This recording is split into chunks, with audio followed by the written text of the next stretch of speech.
सारे ने मेरे वालों जय मसीह दी। जय मसीह दी। आइए ਆਪਾਂ परमेश्वर ਦੀ ਮਹਿਮਾ ਲਈ ਇੱਕ ਭਜਨ ਗਾਵਾਂਗੇ। भेंट चढ़ाए सच्चे रब दा शुक्र मनाए। धन्यवाद दी भेंट चढ़ाए सच्चे रब दा शुक्र मनाए। धन्यवाद धन्यवाद हालेलुया हालेलुया।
ਸਾਰੇ ਭੈਣ ਭਾਈਆਂ ਨੂੰ ਜੈ ਮਸੀਹ ਦੀ। ਆਪਾਂ ਪਰਮੇਸ਼ਵਰ ਦੀ ਆਰਾਧਨਾ ਵੱਲ ਜਾਵਾਂਗੇ। ਸਾਰਿਆਂ ਨੇ ਇੱਥੋਂ ਤੱਕ ਲੈ ਕੇ ਆਇਆ ਅੱਗੇ ਵੀ ਲੈ ਕੇ ਜਾਵੇਗਾ। ਜਿਹੜਾ ਇੱਥੋਂ ਤੱਕ ਲੈ ਕੇ ਆਇਆ ਅੱਗੇ ਵੀ ਲੈ ਕੇ ਜਾਵੇਗਾ। ਛੱਡਿਆ ਨਾ ਕਰੇ ਉਹਨੂੰ ਯਾਦ ਕਰਨਾ ਪੈਰ ਪੈਰ ਉੱਤੇ ਧੰਨਵਾਦ ਕਰਨਾ। ਛੱਡਿਆ ਨਾ ਕਰੇ ਉਹਨੂੰ ਯਾਦ ਕਰਨਾ ਪੈਰ ਪੈਰ ਉੱਤੇ ਧੰਨਵਾਦ ਕਰਨਾ। ਔੜਾਂ ਤੋਂ ਬਾਅਦ ਉਹ ਪਰਮਾਮੀ ਬਰਸਾਵੇਗਾ। ਔੜਾਂ ਤੋਂ ਬਾਅਦ ਉਹ ਪਰਮਾਮੀ ਬਰਸਾਵੇਗਾ। ਜਿਹੜਾ ਇੱਥੋਂ ਤੱਕ ਲੈ ਕੇ ਆਇਆ ਅੱਗੇ ਵੀ ਲੈ ਕੇ ਜਾਵੇਗਾ।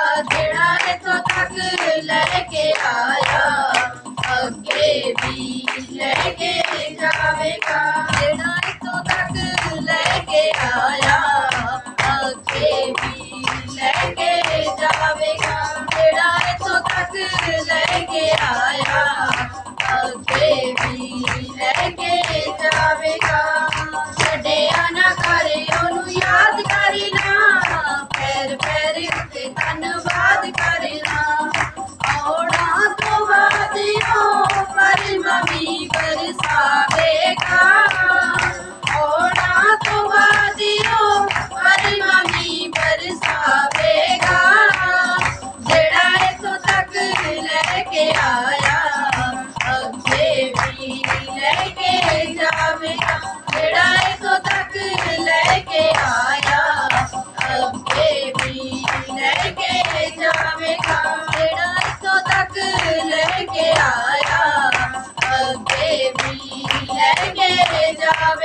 ਰੁਕਦੇ ਵੀ ਨੇ, ਕੰਮ ਰੁਕਦੇ ਵੀ ਨੇ, ਕੰਮ ਚੱਲਦੇ ਵੀ ਨੇ, ਕੰਮ ਰੁਕਦੇ ਵੀ ਨੇ। ਪਰ ਅਸਲੀ ਦੇ ਜਵਾਨ ਤੇ ਨਾਮ ਆਵੇਗਾ, ਪਰ ਅਸਲੀ ਦੇ ਜਵਾਨ ਤੇ ਨਾ ਘਬਰਾਵੇਗਾ। ਜਿਹੜਾ ਇੱਥੋਂ ਤੱਕ ਲੈ ਕੇ ਆਇਆ ਅੱਗੇ ਵੀ ਲੈ ਕੇ ਜਾਵੇਗਾ, ਜਿਹੜਾ ਇੱਥੋਂ ਤੱਕ ਲੈ ਕੇ ਆਇਆ ਅੱਗੇ ਵੀ ਲੈ ਕੇ ਜਾਵੇਗਾ। ਛੱਡਿਆ ਨਾ ਕਰੇ ਉਹਨੂੰ ਯਾਦ ਕਰਨਾ, ਪੈਰ ਪੈਰ ਉੱਤੇ ਧੰਨਵਾਦ ਕਰਨਾ।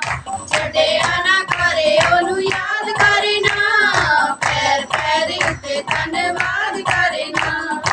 ਔੜਾਂ ਤੋਂ ਬਾਅਦ ਉਹ ਪਰਮਾਮੀ ਬਰਸਾਵੇਗਾ, ਔੜਾਂ ਤੋਂ ਬਾਅਦ ਉਹ ਪਰਮਾਮੀ ਬਰਸਾਵੇਗਾ। ਜਿਹੜਾ ਇੱਥੋਂ ਤੱਕ ਲੈ ਕੇ ਆਇਆ ਅੱਗੇ ਵੀ ਲੈ ਕੇ ਜਾਵੇਗਾ, ਜਿਹੜਾ ਇੱਥੋਂ ਤੱਕ ਲੈ ਕੇ ਆਇਆ ਅੱਗੇ ਵੀ ਲੈ ਕੇ ਜਾਵੇਗਾ, ਜਿਹੜਾ ਇੱਥੋਂ ਤੱਕ ਲੈ ਕੇ ਆਇਆ ਅੱਗੇ ਵੀ ਲੈ ਕੇ ਜਾਵੇਗਾ।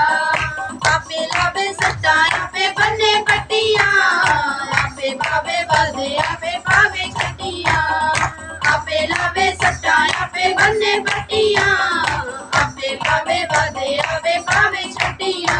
ਜਿਹੜਾ ਇਸ ਰਮਜ ਨੂੰ ਸਮਝੂ ਨਾ ਮੁਰਝਾਵੇਗਾ, ਜਿਹੜਾ ਇਸ ਰਮਜ ਨੂੰ ਸਮਝੂ ਨਾ ਮੁਰਝਾਵੇਗਾ।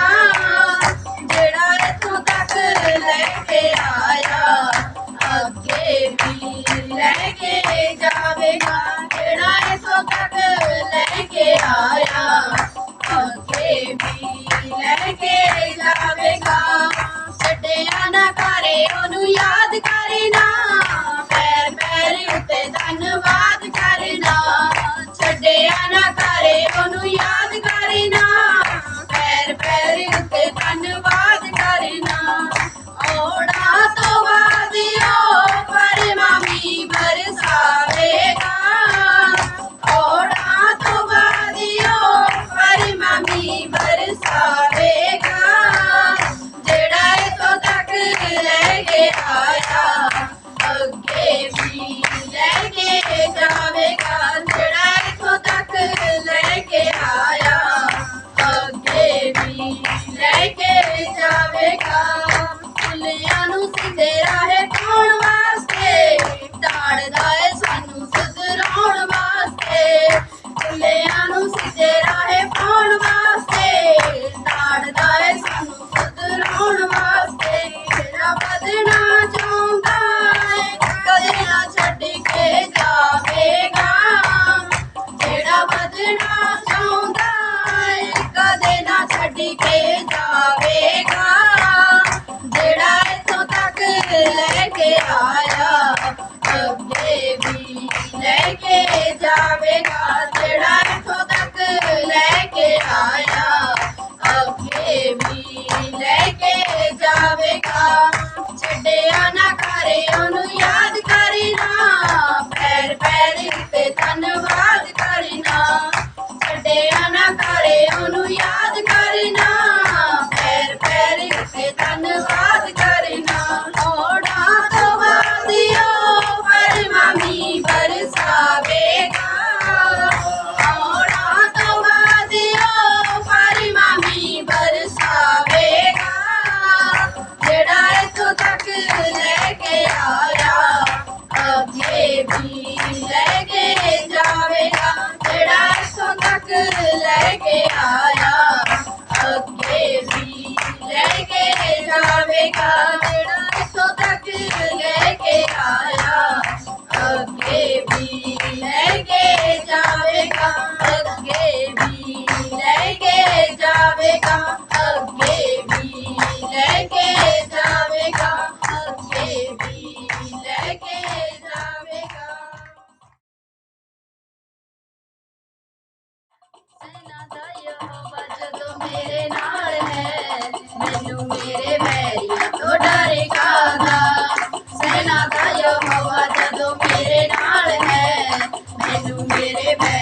तो डरे कादा ओ मेरा बल नाले मेरी ढाल है ओ मेरा बल नाले मेरी ढाल है ओ मेरा बल नाले मेरी ढाल है ओ मेरा बल नाले मेरी ढाल है मैनू मेरे बैरिया तो डर कादा सेना दा यहोवा जदों मेरे नाल है मैनू मेरे बैरिया तो डर कादा सेना दा यहोवा जदों मेरे नाल है मैनू मेरे बैरिया तो डर कादा गोलियत जेहानू भी पा देगा ढल दाऊद दे वांगू मैनू बख्शेगा बल गोलियत जेहानू भी पा देगा ढल दाऊद दे वांगू मैनू बख्शेगा बल मेरे सिर उते उसदा जलाल है मेरे सिर उते उसदा जलाल है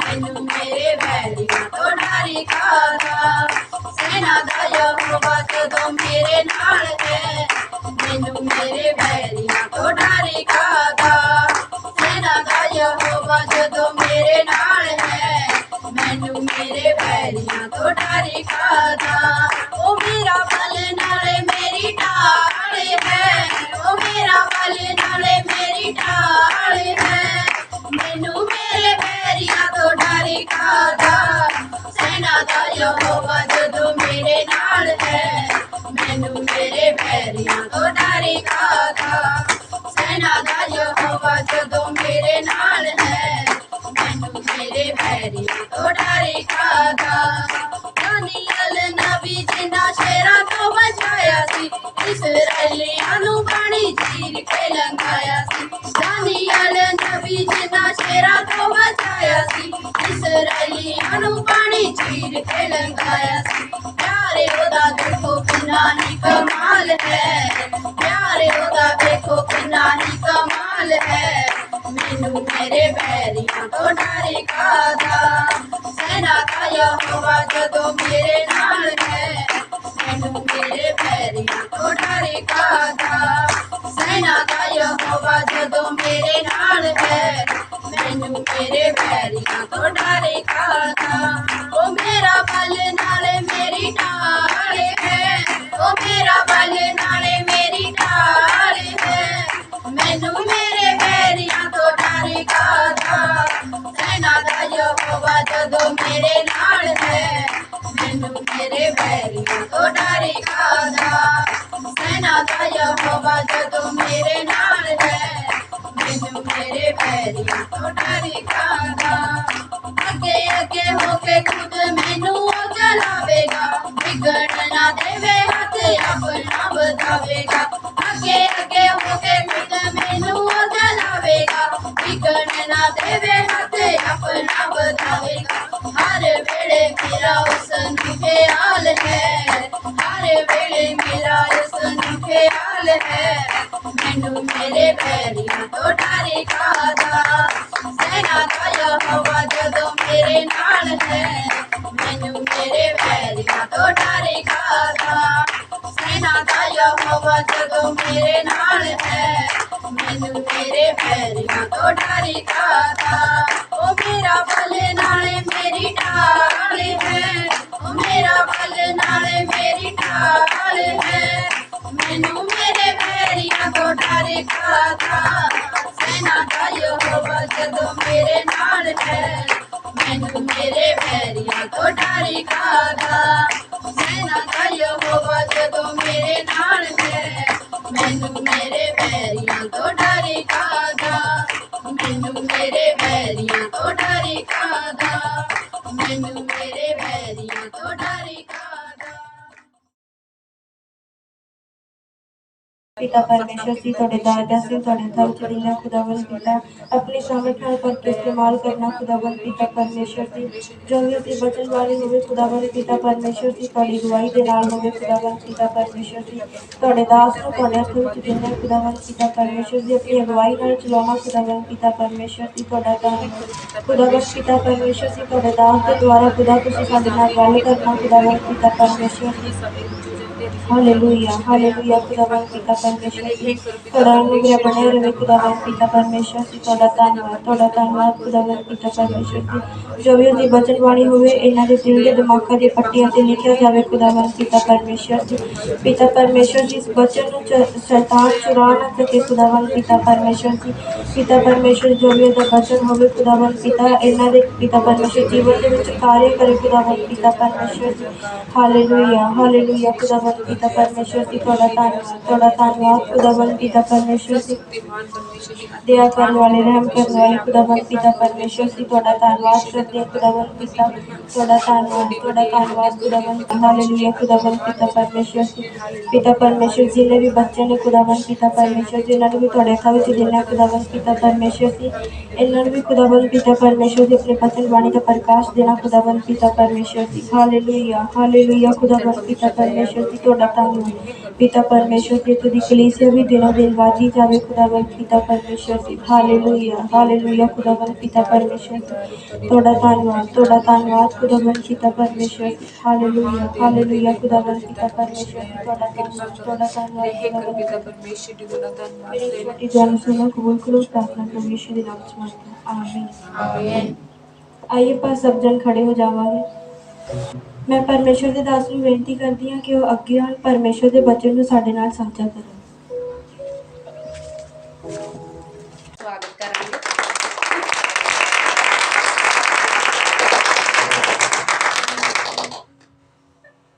थैंक यू बेटा। सब परमेश्वर आप सभी को बहुत सारी बरकत दे और एक बार जोर से प्रभु यीशु हालेलुया।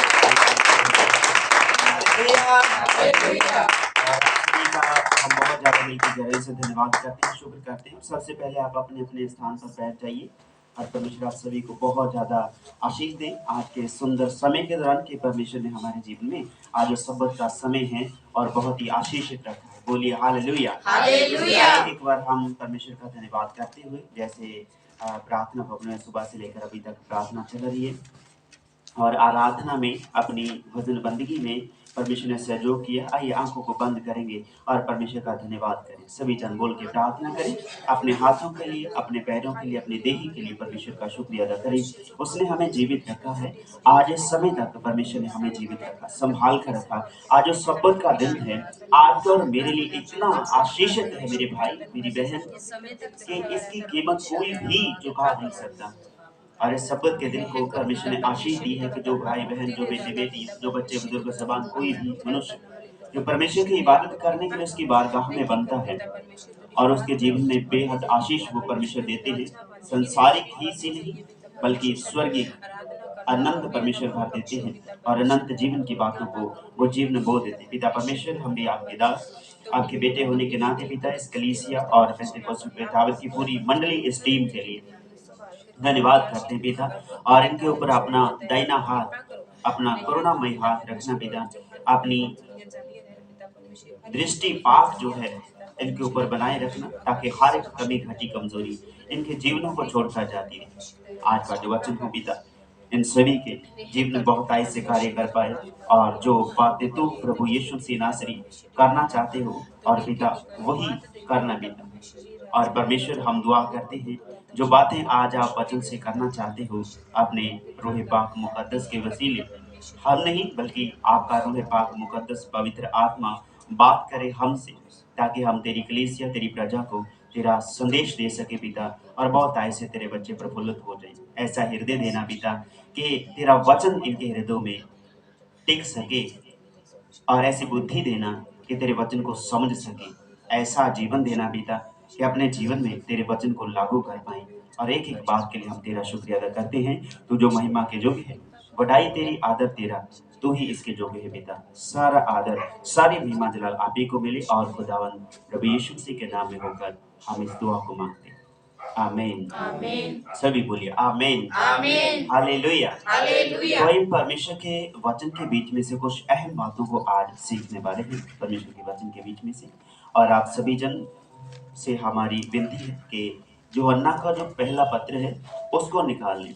जो एक तो यूहन्ना की किताब है और अगले अध्यायों में किताबों में पत्रियां हैं, उन पत्रियों के बीच में से यूहन्ना की जो पहली पत्री है, पहला यूहन्ना हम निकाल लेंगे, उसका दूसरा अध्याय हम निकाल लेंगे और आज जगत में हम बहुत सारी कुछ ऐसी बातों को देखते हैं मेरे भाई मेरी बहन, हमें कैसी बातों को कि मनुष्य का जो मन है, जो हृदय है, वो जगत की बातों के ऊपर लगा हुआ है, जगत की बातों के ऊपर लगा हुआ है। यदि कोई आराधना करने के लिए हम चलते हैं तो ऐसा मान लीजिए कोई जगत की बहुत आयत बातों को हम अपने जीवन में लेने की कोशिश करते हैं, लेकिन आराधना आत्मा और सच्चाई से जो आप करते हो, बेहद परमेश्वर का धन्यवाद करते हैं कि आपको आत्मिक हृदय, आत्मिक जीवन परमेश्वर ने दिया है, उसकी सच्चाई आप में है। और अपने जीवन में कभी भी घमंड, कभी भी उन जगत की बातों की अभिलाषा को प्रवेश ना करने देना, क्योंकि जगत की बातें ऐसी हैं कि जब वो जीवन में आती हैं तो आत्मिकता जो है वो समाप्त हो जाती है।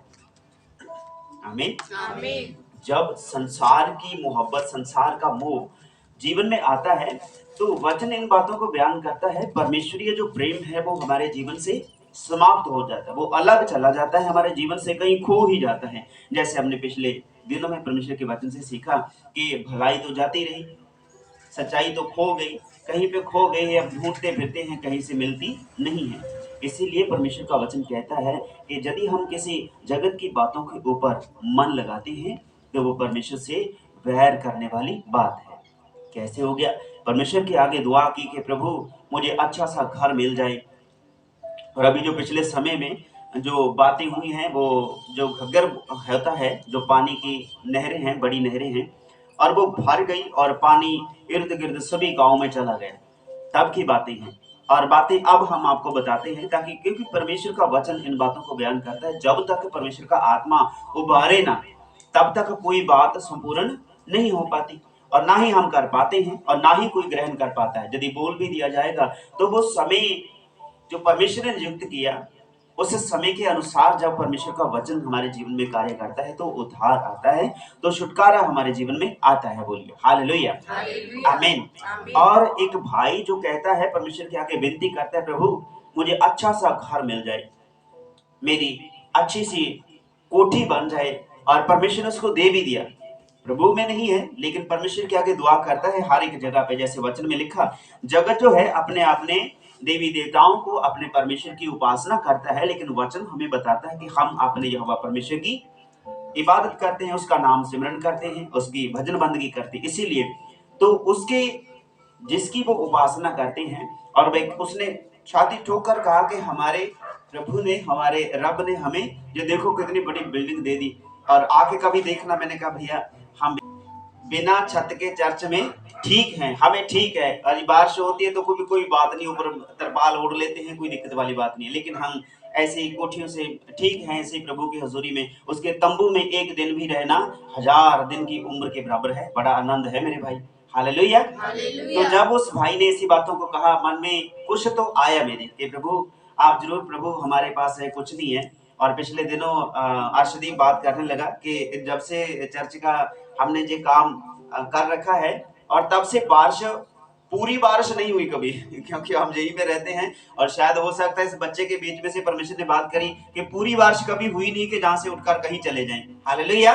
तो कितना समय हो गया, लेकिन परमेश्वर का वचन हमें बताता है हमें इस छत की ओर नहीं देखना है, और अपने खाली पड़े प्लाट की ओर नहीं देखना है, अपने खाली घर की ओर नहीं देखना है कि कुछ नहीं है, कुछ नहीं है तो सब कुछ है। परमेश्वर जहाँ पे है किसी बात की कमी नहीं रहती। आज जगत इन बातों को नहीं देखता। शुरू करते हैं, उस बात को पूरा करते हैं। उस भाई ने कहा कि भाई आप हमारे पास आकर देखिए कि हमारे रब ने, जिसकी हम उपासना करते हैं, देखो मेरी 2 मंजिली कोठी बन गई है। तो बीच में क्या हुआ, जब वो घग्गर चढ़कर आ गया, पूरा पानी भरकर आ गया, उन गाँव में चला गया और उनके घर में प्रवेश कर गया। पूरे गांव में, उनके अकेले के घर में नहीं, और भी घर बहुत सारे खराब हो गए।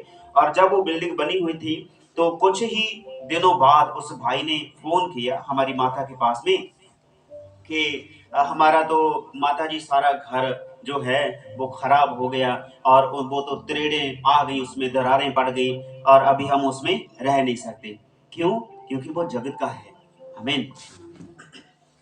परमेश्वर का वचन बताता है कि जो जगत में एक बार चीज उत्पन्न हो गई, वो सदा के लिए नहीं रहती, वो कुछ समय के लिए है। इसीलिए हमें खरी और सच्ची शिक्षा के ऊपर मन लगाना है। और खरी शिक्षा कहाँ से मिलती है? परमेश्वर के वचन, पवित्र बाइबल में से। और वो कहती है कि यदि हम संसार की बातों पर मन लगाते हैं तो परमेश्वर से वैर करने वाली बात है। और परमेश्वर ने दे दिया, कोई दिक्कत नहीं है। जिसकी हम उपासना करते हैं उसने हमें दे दिया, कोई दिक्कत नहीं है। लेकिन जो जिसने दिया उसका धन्यवाद करना छोड़ के, उसको छोड़ के जो चीज हमें दी गई है हम उसी की उपासना करने लगे। आमीन। तो जहां पर दिक्कत क्या आ गई, उसके घर में जो नुकसान हुआ, ये कोई दिक्कत वाली बात नहीं। और कितने परिवार घर बेघर हो गए। लेकिन हमें परमेश्वर का वचन कुछ अहमियत सिखाता है, कुछ गहराई की आत्मिक बातें सिखाता है कि हमें जगत की बातों पर मन नहीं लगाना। और देखो, परमेश्वर ने दे दिया, उनके ईश्वर जिसकी वो उपासना करते हैं, जिसकी भजन बंदगी वो करते हैं, उन्होंने उनके ऊपर अपना हाथ रखा और वो बड़ा घर उनको दे दिया। 2 मंजिली 3 मंजिली बिल्डिंग उनको दे दी गई। लेकिन जिसने दिया उसको भूल के, जो परमेश्वर ने दिया परमेश्वर को भूल के, जो चीज देगी, वस्तु देगी, उसी पे अपना मन लगा लिया कि देखो मेरे पास क्या है। आमीन। बल्कि बताना चाहिए कि जो हमारे पास है परमेश्वर का है। हालेलुया। इसमें परमेश्वर की महिमा होती है। हर एक काम के लिए परमेश्वर का धन्यवाद करना ये आशीषित है आपके और मेरे लिए। और जब उन्होंने ऐसा कहा कि आकर देखना मेरे पास 2 मंजिली बिल्डिंग बन गई, गाड़ियों की तो कोई दिक्कत ही नहीं है, जब चाहूं मैं लोगों से ले लूं। अरे ऐसी बात नहीं होती मेरे भाई। आमीन। परमेश्वर हमें बताते हैं, उन्होंने अपनी उस घर के ऊपर मन लगाया। घर के ऊपर जब मन लगा तो जगत की जो प्रबलताएं हैं वो प्रबल हुई, पानी चढ़कर आया, हर घर में बढ़ गया, नींहों में भर गया। और पूरे उसकी बिल्डिंग में, उसकी कोठी में जहां वो रहता था आनंद से, वहां पर दरारें आनी शुरू हो गई और उसे मजबूरन अपनी उस कोठी को खाली करके बाहर जाना पड़ा। हमें तो कहां गई वो आशीष, कहां गया वो परमेश्वर जिसने उस बिल्डिंग को दिया था। हमें इसीलिए हमें जिस परमेश्वर ने हमें सृजा है उसी परमेश्वर का धन्यवाद करते हुए, उसी का चिंतन करते हुए, उसी की बातों को मनन करते हुए रहना है, ना कि जो परमेश्वर ने दे दिया उसी पर चिंतन करें। हमें यदि परमेश्वर ने हमें जो दे दिया है तो इसी के लिए धन्यवाद नहीं करना, बल्कि इसके वसीले परमेश्वर का धन्यवाद करना है कि परमेश्वर तूने दिया है, तू ही इसे संभालने वाला है। क्योंकि जगत की बातों को परमेश्वर इन बातों के विषय में बयान करते हैं, जो कुछ एक बार उत्पन्न हो गया उसका जरूरी है वो नाश होना ही होना है। जहां तक मनुष्य क्या, आसमान क्या, धरती क्या, सूर्य क्या, चंद्रमा क्या, तारे, पूरा जो वायुमंडल है, वो आकाश तारा गणों की जो सृष्टि है वो भी एक दिन डाल जाएगी। परमेश्वर का पवित्र वचन हमें बताता है। तो इसीलिए हमें जगत की बातों के ऊपर मन नहीं लगाना है। जो नाशवान है वो तो नाशवान है, खुद तो नाश होंगी। और फिर जब वो घर ढह गया तो मेरे प्रिय भाई, उसका जो भरोसा है अपने परमेश्वर से उठ गया। हमें उसका भरोसा उस ईश्वर से उठ गया जिसने वो बरकत दी थी। क्योंकि उसने दे तो दी, लेकिन संभालने के लिए वो हृदय, वो जीवन होना चाहिए, वो आत्मिकता आपके अंदर रहनी चाहिए कि परमेश्वर ने दिया है, यदि दे दिया तो भी धन्यवाद, यदि नहीं है तो भी धन्यवाद परमेश्वर का। अजूब परमेश्वर का दास कहता है कि जिस परमेश्वर ने दिया था वो ही ले गया, हमें क्या। आमीन। हमें धन्यवाद करना है परमेश्वर का, हमें शुक्रिया अदा करना है उस परमेश्वर का अपनी चलती हुई सांसों के लिए। क्योंकि घर यदि है तो भी, नहीं है तो भी मेरे भाई, उसने आपको इतनी कीमती जिंदगी अपने जैसा आपको बना लिया, इससे बढ़कर क्या होगा यदि परमेश्वर के। इसीलिए परमेश्वर के चरणों में बैठिए। उसने आपको अपना स्वरूप दे दिया, अपना जीवन आपको दे दिया। इसीलिए परमेश्वर का धन्यवाद करते हुए उसी की सृष्टि का हम धन्यवाद करें। परमेश्वर के बीच में जो हमारे पास में है उसी में हमें संतुष्ट रहना है मेरे भाई। हालेलुया। इसलिए आपको बताते हैं कि जो कुछ संसार में है उन वस्तुओं को प्रेम हम नहीं करते, क्योंकि जो वस्तुएं परमेश्वर ने दी हैं, धन्यवाद करते हैं। इन वस्तुओं की वजह से हमें परमेश्वर के प्रेम में बढ़ते जाना है। जैसे आपका कोई भाई, आपका कोई बेटा या बेटी जन्मदिन के मुताबिक, है ना, होते हैं, सभी मनाते हैं।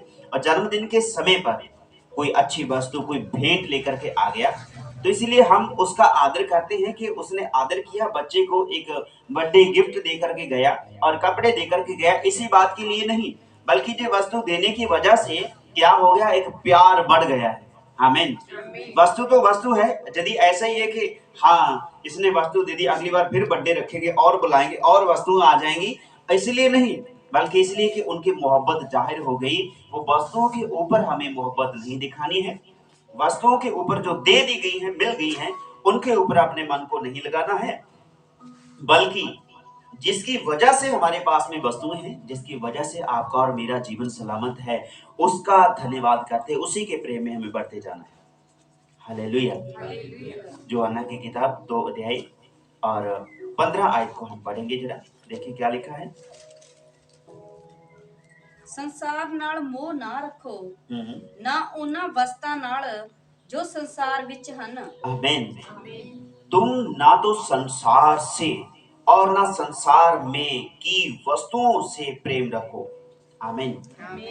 अभी हमें देखना है जी है खराई के वचन, जी है सच्चाई के वचन, जो हमें बढ़ते रहना है परमेश्वर के वचन में, परमेश्वर के प्रेम में हमें बढ़ते रहना है। और जगत की जो बातें हैं उनको अपने जीवन में ग्रहण नहीं करना है मेरे भाई। उन बातों से हमें प्रेम नहीं करना जो जगत की हैं। यदि हम जगत की बातों से प्रेम करते हैं, जगत की बातों से मोहब्बत रखते हैं, तो आज हैं, कल हो सकता है आपके पास रहे ना।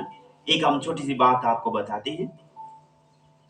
पिछले समय में एक बहुत बड़ी दुर्घटना एक भाई के साथ में होगी, और एक बड़ी वस्तु जिसके ऊपर चित्र लगा हुआ था, जिसके विषय में हम निरंतर आपको कहते हैं कि हमें संसारिक वस्तुओं के ऊपर मन नहीं लगाना है। यदि हमारे पास एक गाड़ी है तो धन्यवाद, परमेश्वर ने 2 गाड़ियां दे दी तो धन्यवाद परमेश्वर का। अब मेरे पास एक भी नहीं है तो उससे भी ज्यादा धन्यवाद, क्योंकि मुझे कोई चिंता परेशानी है नहीं। हालेलुया। लेकिन वो मन उस भाई का अपनी उस बाइक के ऊपर लगा हुआ जो उसने ले ली, और एक दिन ऐसा समय आ गया, अभी पिछले कुछ ही दिनों की बात है, उस बाइक का एक बहुत बड़ी दुर्घटना हो गई और पूरा मतलब वो बाइक उसका टूट गया। और ऐसा मान लीजिए कि जिंदगी बची है, पर कुछ ही बातों के लिए, पूरी उम्मीद नहीं है लेकिन कुछ उम्मीद है कि वो बंदा बच जाए, और हम दुआ करते हैं। और जे सुनाम में दुर्घटना हुई है, एक भाई की तो मृत्यु होगी, लेकिन दूसरा जो भाई है वो चंडीगढ़ में दाखिल है, हॉस्पिटल में एडमिट है। तो इसीलिए उसने कहा कि मेरे पास बाइक है, इसके जैसी कोई बाइक नहीं। पूरी दौड़ा दी उसने जितनी स्पीड थी उसकी, लेकिन अचानक सामने मोड़ से कोई गाड़ी आ गई और एक दूसरी बाइक आ गई, दोनों बाइक की आपस में टक्कर होगी, वहीं पर वो ढेर हो गए। और जो बचा है वो वही व्यक्ति है जो कहता था कि मेरे पास में एक बड़ी बाइक आ गई, मेरी बाइक जैसी कोई बाइक है नहीं। मन कहां पर लग गया? संसार की वस्तुओं के ऊपर। आमीन।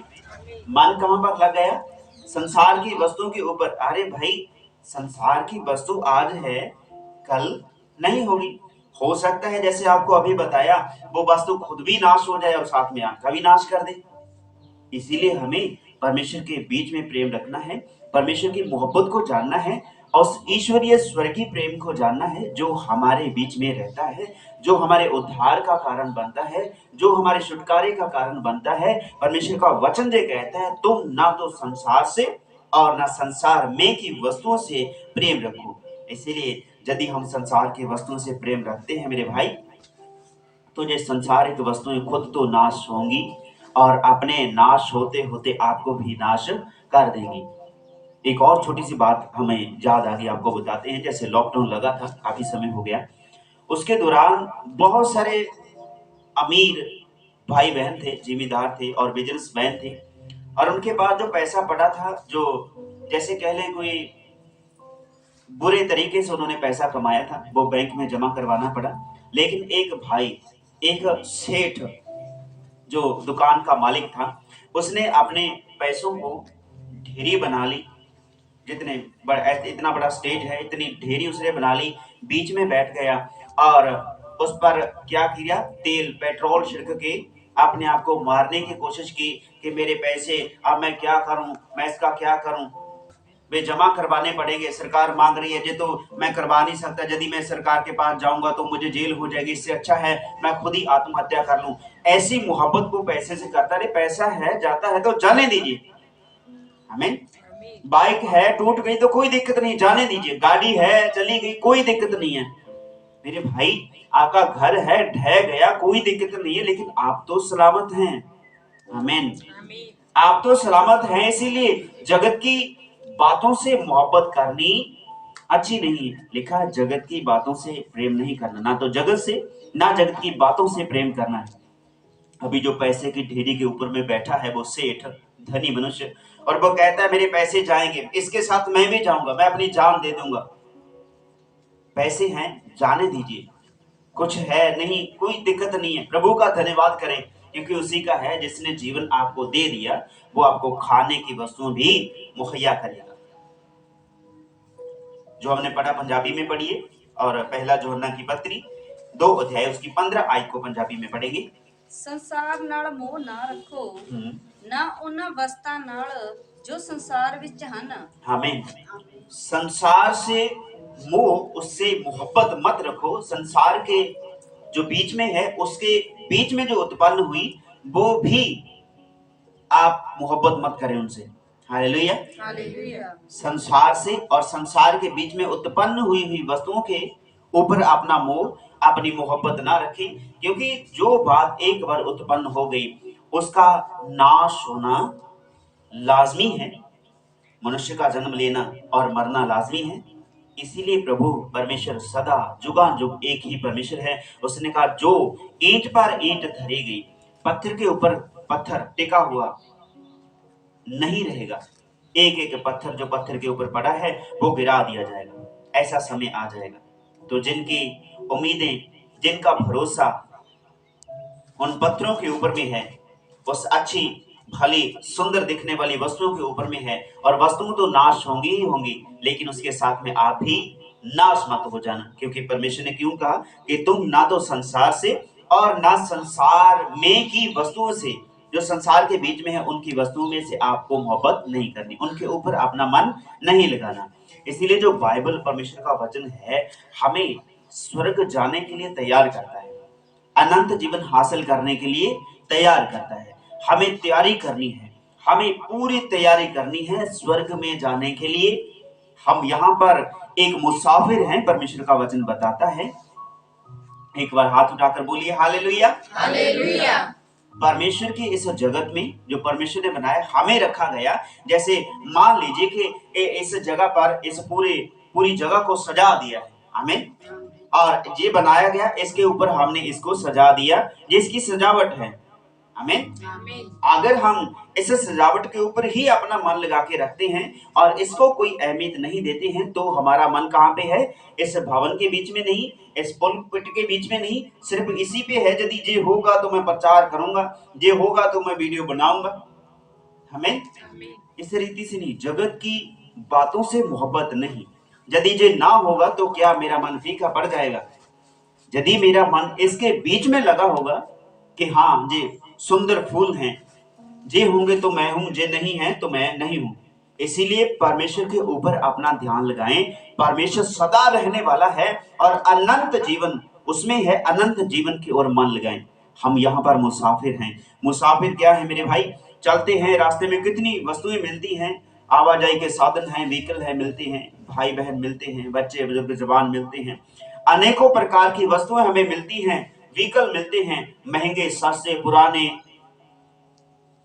फटे और सुंदर सुहावने, हर एक तरह की बातें देखने को मिलती हैं। किसी ने कैसे वस्त्र पहन लिए, किसी ने कैसे जूते पहने हैं, किसी ने अपने सर को कैसे सजा रखा है, किसी ने अपने सर को कैसे सजा रखा है। और उनकी तरफ भी देखिए जिनके पास में ना तो सर में डालने के लिए पानी है, ना सर को संवारने के लिए कंघी है, ना अपने हाथों के ऊपर लगाने के लिए कोई साबुन है।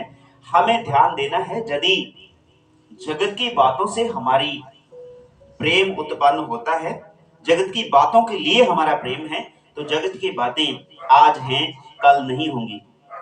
लेकिन परमेश्वर के ऊपर मन लगाएं कि वो जुगान जुग परमेश्वर अनाद काल से लेकर अनंत काल तक अल्फा और ओमेगा वही है, वो कभी नाश नहीं होता, वो अविनाशी परमेश्वर है, आमीन।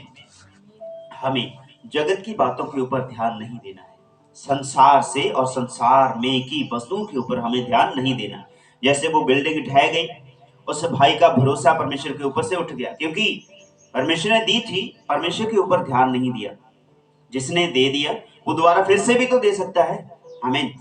आप अपने बच्चे को यदि उनकी चप्पल टूट गई है और उसको टूटी हुई चप्पल में ही नहीं रहने देंगे, उसको दोबारा फिर से वो नहीं ला कर देंगे। यदि वो बच्चा कहता है कि मेरे पास तो चप्पल थी, टूट गई, अब मैं क्या करूं, मेरे पापा मेरे मम्मी मेरे कुछ नहीं है, वो मेरे पास एक ही चप्पल थी वो टूट गई, उनका मन चप्पल के ऊपर है। लेकिन यदि वो कहेंगे मेरे पापा हैं मुझे नहीं ला कर देंगे, मेरे पापा हैं मुझे अच्छे वस्त्र ला कर देंगे, वो ला करके देंगे। इसीलिए हमें संसार की वस्तुओं के ऊपर ही अपना मन नहीं लगाना, आज हैं कल नहीं होंगे, लेकिन उसके ऊपर मन लगाना है जो ईश्वर है, जो इन पूरी सृष्टि के बीच में बनने वाली उत्पन्न होने वाली बातों को उत्पन्न करता है।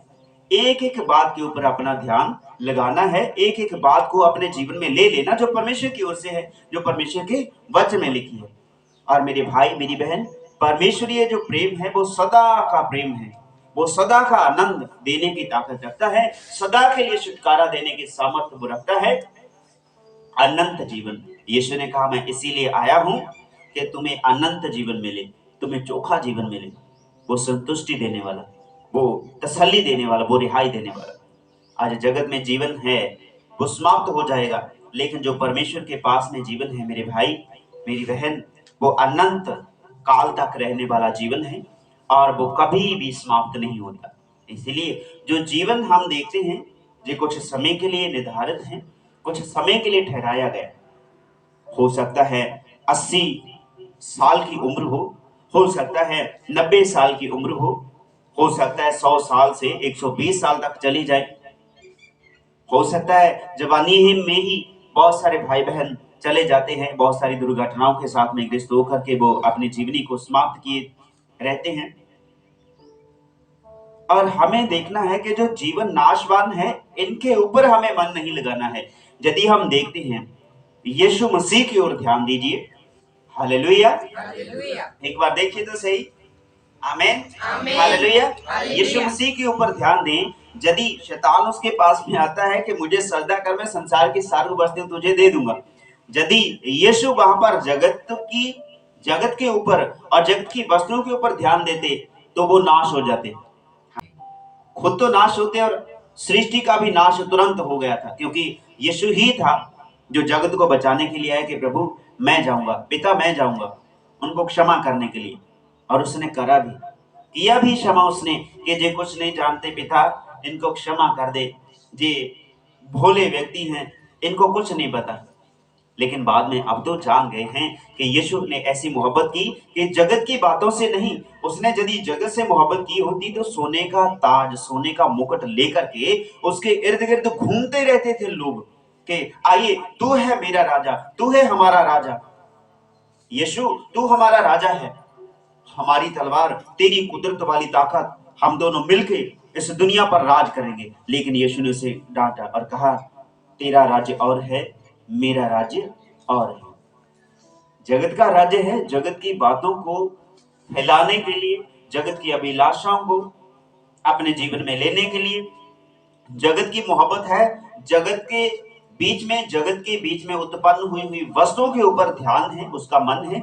लेकिन यीशु का मन कहां पर था? स्वर्ग के ओर से मिलने वाली नई जिंदगी के ऊपर ध्यान था। इसीलिए जगत की बातों का के ऊपर प्रभु यीशु मसीह ने ध्यान नहीं दिया। आमीन। कितने परमेश्वर के तालिब, उसके खादिम, उसके पैगंबर हुए जिन्होंने जगत की बातों के ऊपर ध्यान नहीं दिया। मूसा ने परमेश्वर की प्रजा को छुड़ाने के लिए अपने राजपाट सब कुछ त्याग दिया। कितना बड़ा योद्धा था वो, लड़ाई का, शस्त्र वस्त्र का, आमीन, बुद्धि में, ताकत में, बल में कितना बड़ा था वो। उसने सब कुछ त्याग दिया क्योंकि वो सब कुछ देखा कि जैसे पहले लोगों ने जीता, राजाओं ने जीता, आज मैं उनके ऊपर में प्रबल हूं, मैं जीत रहा हूं, तो कल को कोई और आएगा मुझे मारकर वो मेरा सब कुछ हथियार ले जाएगा। फिर उसने देखा कि परमेश्वर के पास में जिंदगी है जो छुड़ाने वाला है। आमीन। परमेश्वर जिसकी उपासना जो पूरी प्रजा करती है, कोई तो बात होगी। और फिर कहने लगा हे परमेश्वर, यदि ये तेरे लोग तेरी उपासना करते हैं तो बात क्यों नहीं करता? इतना समय होगा तो बात क्यों नहीं करता? इनको छुड़ाता क्यों नहीं? तो फिर परमेश्वर ने उसके हृदय को चेंज कर दिया, बदल दिया। जगत की बातों से उसका मन दूर चला गया, परमेश्वर की ओर चला गया। परमेश्वर की ओर जब ध्यान इसने लगाया तो परमेश्वर ने आके इसके पास में बातें की और इसको ऐसा भर दिया कि सब कुछ छोड़ के परमेश्वर की प्रजा के साथ में हो लिया, उसको छुड़ाने के लिए, उसको संदेश देने के लिए। हालेलुया। क्योंकि उसका मन जो है, उसका ध्यान है जगत की बातों पर नहीं, परमेश्वर ही की बातों पर लग गया। यीशु का ध्यान जगत की बातों पर नहीं, लेकिन परमेश्वर की ओर मिलने वाली जिंदगी जो मौत के बाद में मिलने वाली थी। जगत आज ध्यान देता है कि यीशु तो सलीब पर चढ़ा दिया है, उसे तो मार दिया गया। लोग बड़े खुश हो रहे हैं उस समय के दौरान कि देखो वो रहा यहूदियों का राजा, ऊपर पट्टी पर लिख लिख के पट्टी लगा दी कि ये यहूदिया का राजा है। लोग देख रहे हैं कि यीशु को सलीब पर चढ़ा दिया। आज सच्चाई को दबा करके लोग बड़ा आनंद मनाते हैं, बड़ी खुशी मनाते हैं कि देखो जे रहा, लोग ठट्ठा करते हैं। लेकिन हम और प्रभु यीशु मसीह उन ठट्ठों के ऊपर ध्यान नहीं लगाते, लेकिन ठट्ठा करने के बाद में जो जिंदगी मिलने वाली थी, यीशु का ध्यान उसके ऊपर था मेरे भाई। आमीन। और अभी जब मार के उसको कब्र में दफन कर दिया, तीसरे दिन जब जी उठे, उसके ऊपर था यीशु का ध्यान, जो अपने जीते जी अपने इस जगत में अपनी इस वार्ता को पूरा होने से पहले यीशु ने कहा, मुझे अधर्मी लोग, दुष्ट लोग हैं जो हैं, उनको हाथों मुझे पकड़वा दिया जाएगा, मुझे मार दिया जाएगा, कब्र में रख दिया जाएगा, लेकिन पिता मुझे तीसरे दिन फिर जीवित उठा देंगे। हालेलुया। तो वैसा ही हुआ। लोग देख रहे हैं, पतरस कह रहा है, प्रभु यदि तेरी मौत निश्चित हो चुकी है तो ऐसा ना हो। यीशु ने डांट दिया उसे तुरंत कि शैतान मुझसे दूर हो जा। क्योंकि पतरस जो था, उसके चेले जो थे, इसी बात के ऊपर देख रहे थे कि हमारे साथ में रहेगा कौन, हमारे साथ जो चिन्ह चमत्कार करने वाला है वो चला जाएगा, वो मर जाएगा, हमारे साथ रहेगा कौन, हमें कौन शिक्षा देगा। यीशु का ध्यान उस मौत के बाद में जो अनंत काल तक रहने वाली जिंदगी थी उसके ऊपर था। इसीलिए परमेश्वर की ओर अपने ध्यान को लगाएं। यीशु दिन और रात करके अपने पिता परमेश्वर से प्रार्थना करता रहा, जहां से उसका छुटकारा होना था, जगत की बातों के ऊपर नहीं। आमीन। दोबारा फिर से हम पहला यूहन्ना 2 उसकी 15 आयत को पढ़ेंगे। ਸੰਸਾਰ ਨਾਲ ਮੋਹ ਨਾ ਰੱਖੋ, ਨਾ ਉਹਨਾਂ ਵਸਤਾਂ ਨਾਲ ਜੋ ਸੰਸਾਰ ਵਿੱਚ ਹਨ। आमीन। तुम ना तो संसार से और ना संसार में की वस्तुओं से प्रेम रखो। इसीलिए हमें संसार की वस्तुओं के ऊपर प्रेम नहीं रखना, बल्कि जिस संसार को परमेश्वर ने बनाया, जिस संसार के बीच में इन वस्तुओं को बनाया जिसने, उसके ऊपर अपना प्रेम रखना है, उसके बीच में अपने आप को रखना है, क्योंकि वो इन सारी बातों को उत्पन्न करने वाला है। तो यदि उसने उत्पन्न की है तो एक समय आएगा जो अपनी कटनी करेगा। और आपको और मुझको यदि अच्छा भला परमेश्वर ने रखा है तो एक दिन समय आएगा कि आपकी और मेरी जिंदगी से जगत से उठा ली जाएगी, परमेश्वर अपने स्वर्ग में ले जाएगा। उसके ऊपर ध्यान रखें। आमीन। यीशु का ध्यान जगत की जिंदगी पर नहीं था। यीशु के पैगंबरों को, उसके चेलों को मार दिया गया, उसका ध्यान जगत के ऊपर में नहीं था, ना जगत के ऊपर, ना जगत के बीच में उत्पन्न होने वाली वस्तुओं के ऊपर में। और उनका ध्यान कहाँ था? परमेश्वर में था। क्योंकि ये जो जिंदगी है, जब ये जिंदगी की आंखें बंद होंगी, जब ये शारीरिक आंखें बंद हो जाएंगी, तो आत्मिक आंखें पलक झपकते ही स्वर्ग में खुलेंगी, उस ईश्वर की हजूरी में, प्रभु यीशु मसीह के साथ में, और परम पिता परमेश्वर के चरणों में, उसकी हजूरी में आंखें खुलेंगी। तब आपके शरीर और के और हो जाएंगे। कई बार हमने महसूस किया इन बीते दिनों में, बहुत बार आपको बताया भी कि कई बार जब दुआ करते हैं, प्रार्थना करते हैं, और हम दुआ करते हैं प्रभु आपको भी ऐसा अनुभव दे कि आप भी उन बातों को महसूस कर पाए। आपको बताया था कि जब प्रार्थना में लगातार बैठते हैं तो कुछ समय के लिए आपके हाथ पांव सुन्न हो जाते हैं, है ना, बैठा नहीं जाता, खड़ा भी नहीं जाता कई बार, और बहुत दिक्कत होती है। लेकिन कई बार जब बैठते हैं, और रात भी हम ध्यान कर रहे थे इन बातों के बीच में, कि जब आराधना शुरू की थी तो हमने कितना समय आराधना की, कुछ याद नहीं है, लेकिन 50 मिनट तक पता ही नहीं चला, ऐसे चला कि 5-7 मिनट हमने आराधना भजन बंदगी की है। मतलब ध्यान नहीं रहा। कहाँ पे? जगत की बातों के बीच में। जब परमेश्वर की ओर आपका ध्यान रहेगा तो आपको पता नहीं चलेगा कि आपके बॉडी के अंग आपके साथ में हैं या नहीं है। ये आत्मिक जीवन है। हालेलुया। वचन बताता है जब परमेश्वर आता है और अपनी हजूरी में आता है, उसके जो तालिब लोग हैं, भक्त लोग हैं, उनके शरीर स्वर्ग के फरिश्तों की नहीं बन जाएंगे।